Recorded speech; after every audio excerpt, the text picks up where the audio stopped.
Welcome to Gitalytics Open, analytics for open source projects made easy. You can analyze any Git repo by visiting gitalytics.com/open. If you're new to Gitalytics, let me give you a tour to help you get started. The navigation on the left makes it easy to switch from one report to another. Let's take a look at the languages report. Above each report, there are a set of different filters available to help you drill down to the data that matters most to you.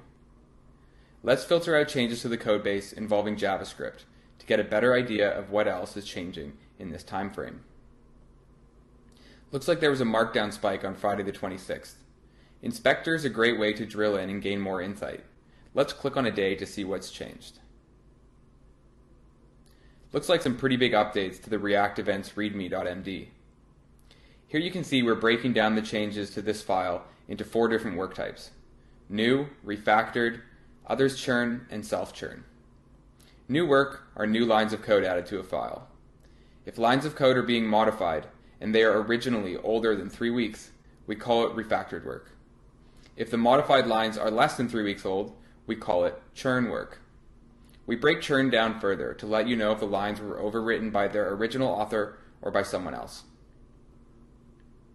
Let's head over to the commits report to get an idea of who's been committing code recently.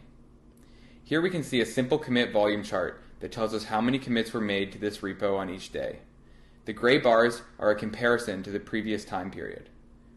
Looks like there was quite a bit more commit volume on the previous Monday through Friday. We can even break this data down further to see which contributors are creating these commits on each of these days. Looks like Nicholas has been quite active, and Thursday the 25th saw a great diversity of contributors adding to the codebase.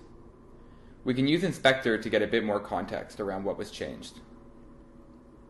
We can see who contributed on that day, what PRs were open, what commits were made, and what files were changed. But let's jump to one of our pull request reports to get an idea of how contributors are interacting within pull requests. This is a quick way to visualize the flow of a pull request from when it's opened, to commented, and finally to approved. I can see that Dominic is authoring quite a lot of PRs and that they're getting great participation from many of the other contributors. We can also use a pull request report to keep an eye on the number of PRs open and how that's changing over time. Here we can see the volume of pull requests open for review on each day.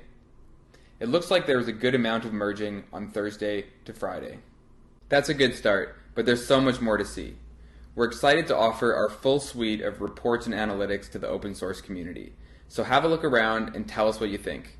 You can always add a new Git repo by visiting gitalytics.com/open. Thanks.